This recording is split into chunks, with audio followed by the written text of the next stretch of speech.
Hello, everybody. This is John Evans, and you are watching another episode of Mid-Mod Money, the show that teaches you how to buy and sell vintage items for a profit.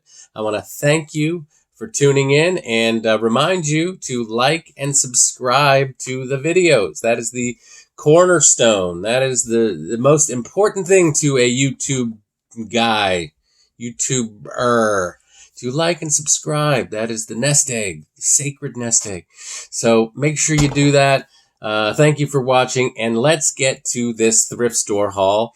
It comes from 3 states, Pennsylvania, West Virginia, and Maryland. And it encompasses about 8 or 9 thrift stores that I went to. It was a fantastic haul, so let's get to it.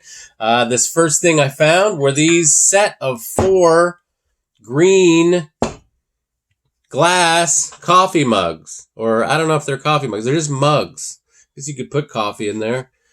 No law against it, but you get a big clunky bottom and kind of a delicate handle. So it makes it kind of an interesting look. Fantastic color. That's why I bought them. These were in an antique mall for $6 for 4, which is pretty cheap for an antique mall. So I'm going to sell these in my booth at the antique mall for a different antique mall for $20. So I paid $6.20, and if you know anything about math, it's about $14 profit, dog. This next item is actually a collection of dinnerware. These plates, which have a really great mid-century look. They've got kind of this squiggly line thing going on in each one of these. This is made by a company called Royal Ironstone, and this is the Santa Fe design. I don't know if I can fully get that, but yeah, those little lines, cool looking. This is 6 plates, a serving plate, and a serving bowl. These were 99 cents each, half price. So for the 8, they were $4 for the 8, and I'm going to sell them as a whole for $24. And I will not have to ship them because I have a booth at an antique mall. And I cannot stress how important it is to just go ahead and get a booth at an antique mall, because your options open up things you don't have to ship, large items, so heavy items. So get that booth. Get your name on a list. Do that. That's first order business. Next thing I found was this at a thrift store called the Highland Thrift Store. Ain't she a beaut? Ain't she something? This is the Mona Lisa. Not the Mona Lisa, but it's the Mona Lisa. This was $1. $1 for the Mona Lisa. Where else? I mean, someone that might want the Mona Lisa in their house, but not want to pay what the real Mona Lisa costs, they might buy this Mona Lisa for $1. It's kitschy as hell. And so is $1. And I'm going to sell this for $16 to someone who likes art and has a sense of humor. So staying in the art realm, and we're about 13 or 14 episodes into Mid-Mod Money, and I do not know how we have not talked about Pebble Art yet. Yeah, Pebble Art. This is Pebble Art. This is Pebble Art. This is these little rocks in here. Someone made this in the 60s. This is definitely 60s Pebble Art. It's got great color, good subject matter. When you're buying art, the subject matter, anything kitschy like parrots or flamingos, it's good. This was $6, half price. So I paid $3 for this. And people buy Pebble Art, always. And this will sell between $24 and $26. I'm going to call it 26 till I have to lower it. But that's a pretty good return on the Parrot Pebble Art. Next item I found at my favorite thrift store.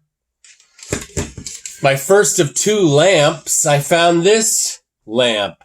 Got a unique kind of look to it. Nothing like amazing, but this was only, you can see, $3. This was $3, and a nice desk lamp like this with the real kind of UFO look to it. This will sell very easily for $18. So I paid $3. I'm going to sell it for $18. And the next item, another lamp, a very cool lamp. Whoa, what's going on? Whoa, what's going on here? This. Whoa, look at that. This is a desk lamp. Kind of a tube desk lamp. I would say 1970s. Into the 80s. I think they made this into the 80s. I found this for $4. And this is the second one of these I've had. I had a red one that I sold for about $40. So I think the red's probably more desirable than the black. But I paid $4. I don't know if you can see that. $4 for this. And I'm going to sell this for $36. This working tubular desk lamp. Very nice find. If I can turn it off. All right. Next thing I found, probably the weirdest thing I found on this trip, is this weird mirror. Do you see that? It says, I drink more beer if I had more hands.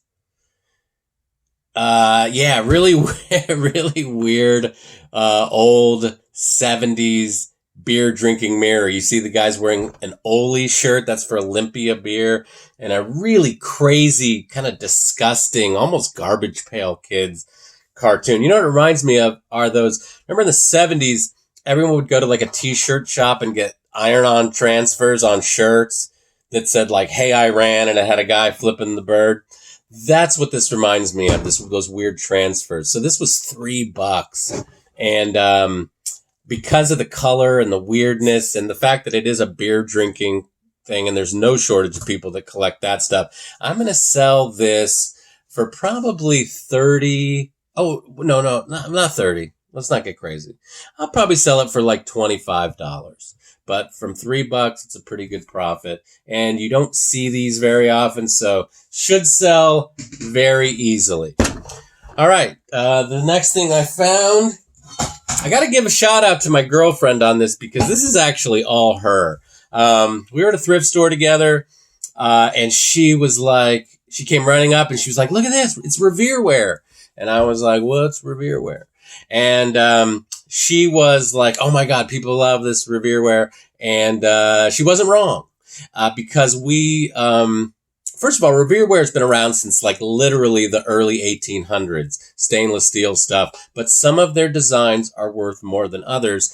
And shout out to my girlfriend / research guy for knowing that this was one of those designs. This handle is what's desirable. This is called the Cattail Handle. And I guess she knew. She sure knew. This was $2.50. And when we checked sale prices of these on eBay, the sale prices were $35 to $50. So keep that in mind. When you find something, don't just check the prices people are asking. Check the actual sale prices. Use the filter to do that. And that'll show you what something's true value is. So this cost us $2.50. I'm going to try to get $35. That's the low end of what it's worth for this cool Revereware cattail teapot. So we are down to our last thing, and I think I'm going to have to take you guys off the fake tripod for this. This is my final item. I paid $40 for this item, so you know it's big, and you can start to see them right there. Those guys back here, those are chairs designed by Arthur Umanoff. He's a famous designer in the 60s, definitely mid-century. He designed these chairs, and they come in, they have the regular chairs. They also have the bar chairs, the high chairs, and these, I bought 4 of these for $40. 4, and they're no problem with like the thatch thing, no cracks in the wood. The wood, as you can see, is not this is the worst one. It's not the greatest These may have been outdoors at some point. You can see, but they're in pretty good shape considering they're from the 1960s. I paid $40 for the set. Now, after researching them, sometimes if you go online, you'll see crazy prices like from First Dibs or Cherish. Those are websites for, let's call it what it is, rich people. And someone had a pair of those for sale for $700 for two. Now, that's a fantasy world. I'm in Pittsburgh. I know I'm not going to get those prices for it, but I think that conservatively, I can get $400 for four, and I think I'm going to ask $500 initially, hoping that someone has been searching for the Arthur Umanoff wood slat chair. They were manufactured by a company called Shaver Howard, and they made them all through the 60s and even into the early 70s. So, at $400, I'm still making $360 on those four chairs, which is a bargain matinee. That is a score and a half. So if we're looking at the entire haul, I paid $66.50 for everything, $66.50, and I'm going to ask, even at the low end of the Arthur Umanoff chairs, $400, I'm going to get $622 returned off of $66.50. How do I do it? Well, I've been doing this a long time, and I know kind of what I'm looking at by this point. But as you heard earlier, sometimes I can learn. My girlfriend was on it. My girlfriend / research guy. Let's just end this, right? Thank you for watching Mid-Mod Money. You guys, you're the best audience. I appreciate you tuning in. Remember, like and subscribe, and may the thrift store gods put an egg chair in your Goodwill store.